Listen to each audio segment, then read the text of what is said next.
but because I always believed people would eventually see my value.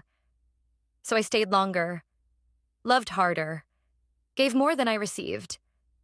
And I called it patience. There was this one person, I never really knew what we were. Not exactly friends, not exactly something more, just something in between, something undefined. But I was always there, always replying, always checking in, always showing up, even when I wasn't sure where I stood. Sometimes I would stare at my phone, waiting, not for a message, but for effort. And when it came, even if it was small, even if it was late, even if it was inconsistent, I accepted it. Like it was enough. Because I told myself something dangerous.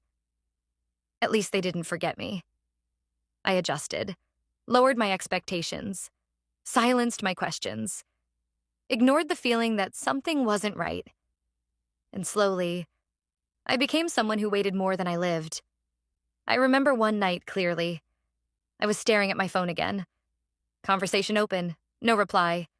I typed something, deleted it, typed again, deleted it again. Because I didn't want to seem like too much. So I chose silence. Again. Days passed like that. Me showing up, them showing up when they felt like it. And I kept telling myself, it's okay. They're just busy. But deep down, I knew something. People make time for what matters to them. I just didn't want to accept that maybe I wasn't one of those things. One day, something small happened. So small that no one else would notice. I didn't text first. That's it. That's all I did. I stopped. No good morning, no how was your day, no checking in, and I waited. Not for attention, but for effort. A day passed. Nothing. 2 days. Still nothing. A week. Silence. And that's when it hit me. I wasn't being chosen. I was being responded to. Only when it was convenient. And the moment I stopped trying, everything stopped. Not because something broke, but because I was the one holding it together. That realization didn't hurt loudly. It didn't make me cry immediately. It just sat with me. Quietly. I looked at my phone that day. And for the first time, I didn't feel like texting. Not because I didn't care, but because I finally cared about myself more. I started asking myself questions I had been avoiding. Why was I accepting so little? Why was I always the one adjusting? Why did I feel like I had to earn basic effort? And the hardest one, why was I staying somewhere I wasn't being valued? I didn't have answers immediately, but I had clarity. So I made a decision. A quiet one. I stopped chasing. Stopped explaining. Stopped trying to prove my worth. Not to them. To myself. Days turned into weeks, and something strange happened. I felt lighter.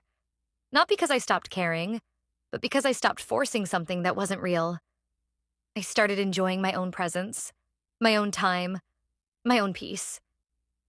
And then one day, they texted. Hey, where did you go? I looked at the message for a long time. And for the first time, I didn't feel excited. I didn't feel anxious. I didn't feel anything. Just calm. Because I finally understood something I wish I knew earlier. If your absence teaches someone your value, they never truly saw it in the first place. So I didn't reply immediately.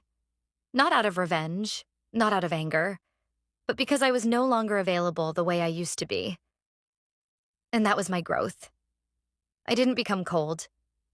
I didn't become distant. I just stopped being the only one trying. And in that moment, I realized something that changed everything. You don't lose people by choosing yourself. You lose people who are only benefiting from you not choosing yourself. And that was a loss I was finally okay with. I thought the hardest part was leaving. I thought once I chose myself, everything would become easier, quieter, clearer, and for a while, it did. I stopped checking my phone every few minutes, stopped wondering why someone didn't reply, stopped overthinking things that never had answers. I started sleeping better, laughing more, breathing without that constant weight in my chest. And slowly, I became okay. Not perfectly happy, not completely healed, but okay enough to feel like I was moving forward. That's the part people don't talk about. Healing isn't loud, it's quiet. It's waking up one day and realizing you didn't think about them first. It's going hours, then days, without feeling that familiar ache. And then, just when you think you're finally free, something small happens, something that shouldn't matter anymore, but does. My phone lit up. I wasn't expecting anything. I wasn't waiting for anyone. But when I saw the name, everything inside me paused. Not because I missed them, but because my body remembered before my mind could react. I didn't open it immediately. I just stared at the screen. It felt strange that something so simple could still have that kind of effect on me. After everything, after all the clarity, after all the distance I had created. I opened the message, slowly. "Hey, I know it's been a while." That was it. No explanation, no apology, just a door, slightly open. And suddenly, I wasn't as sure of myself as I thought I was, because healing doesn't erase memory. And memory can be convincing. I put my phone down, then picked it up again, read the message, closed it, opened it again, like I was searching for something more, something hidden between the words. And that's when the thoughts started. Maybe they've changed. Maybe they've realized something. Maybe. This time. And I hated that part of me. The part that still wanted to believe. Because I knew better. I had seen enough. Felt enough. Learned enough. But knowing something and feeling something are not the same. That night I couldn't sleep. Not because of them, but because of what their message brought back. I found myself scrolling through old conversations, old messages, old versions of me. And for a moment, I smiled.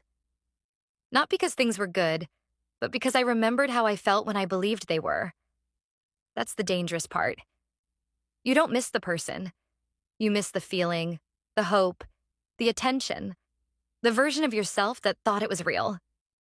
And suddenly, the past started looking softer than it actually was. It stopped feeling painful and started feeling familiar.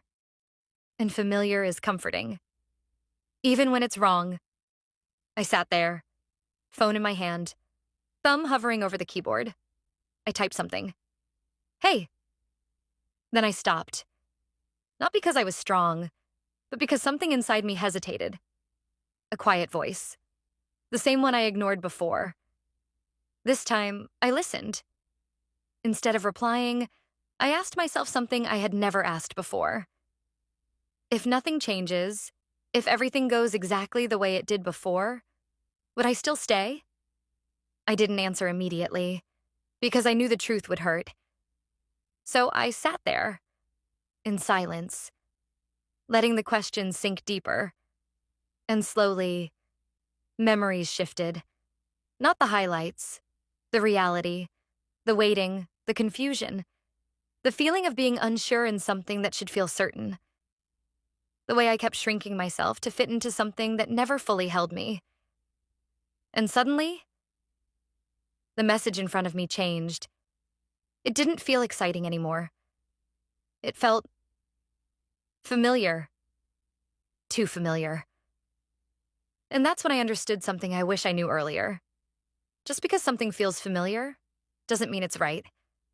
Sometimes it just means you've been there before. I looked at the message one last time. Not with hope. Not with anger. With clarity. And I realized something else. They didn't come back because they changed. They came back because I was always available before.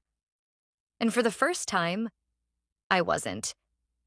So I deleted the message, not to prove a point, not to hurt them, but to protect something I had worked hard to build, myself. And in that moment, I felt something new. Not happiness, not relief. Power. The kind that doesn't need to be loud. The kind that doesn't need to be seen. Just felt. Days passed, and I noticed something strange. I wasn't thinking about them. Not because I forced myself not to, but because there was nothing left to question. That's when it finally made sense. Growth isn't when you stop missing someone. It's when you stop wanting what hurt you. I didn't become perfect. There were still moments, small ones, where I wondered, what if it was different this time? But then I remembered something important. If it had to break me to teach me, it was never meant to stay. So no, I didn't go back. But I understood something deeper than before. Moving on isn't a one-time decision. It's a choice you make. Every time the past tries to return. And this time, I chose myself. Again, I used to think love was something you felt. Something intense. Something that made your heart race. Something that kept you thinking about someone all the time. But after everything, after leaving, after almost going back, I started questioning that. Because every time I felt that kind of love before, I also felt something else. Confusion, doubt, uncertainty. And I started asking myself something I had never asked before. If love feels right, why does it always make me feel wrong? So this time, I did something different. I didn't chase a feeling. I paid attention to peace. That's when I met someone new. And the strangest thing was, nothing about it felt intense. There were no butterflies, no overthinking, no emotional highs and lows. Just calm. At first, I didn't trust it, because I had learned to associate love with chaos, with uncertainty, with needing to figure things out. So when things felt simple, I thought something was missing. I caught myself overanalyzing, looking for problems that weren't there, waiting for something to go wrong. Because that's what I was used to. But this time, something inside me was different. I didn't ignore my thoughts, but I didn't let them control me either. I just watched. Not what they said, but what they did. And what I saw was consistency. Not the loud kind. Not the, I'll do anything for you kind. The quiet kind. The kind that shows up without being asked. The kind that doesn't disappear when things get boring. The kind that feels the same every day and slowly. I started to understand something I never understood before. Love isn't confusing. People are. And when someone is right for you, you don't feel like you're guessing. You feel like you're resting. Still, I didn't rush. I didn't give everything at once. Didn't build a future in my head too early. I let things unfold, naturally, slowly, because I had learned something important. The way something starts is not as important as how it continues. And this time, it continued the same way it started. Steady, clear, peaceful. One day, something small happened. Something that would have gone unnoticed before. I didn't hear from them for a few hours. Old me would have panicked, overthought, created stories in my head. But this time, I didn't. I stayed calm. Because I wasn't relying on one moment. I was looking at the pattern, and the pattern had never given me a reason to doubt. That's when it hit me. Not loudly, not dramatically, but in a way that settled deep inside me. This is what it's supposed to feel like. Not exhausting. Not confusing. Not one-sided. Just mutual. And for the first time, I didn't feel like I had to protect myself from the person I liked. I felt safe. Not because they said I was, but because they showed me, consistently. And that's when I realized something that changed everything. It was never that I was asking for too much. I was just asking the wrong person. That truth, freed me. Because it meant there was never anything wrong with me. I didn't need to love less, or care less, or become someone else just to be chosen. I just needed to choose better. And this time, I did. Not perfectly, not blindly, but consciously. I paid attention. I moved slowly. I stayed aware. And most importantly, I didn't lose myself. Because that was the real lesson. Not how to love someone else, but how to love myself enough to never accept less again. And that made difference.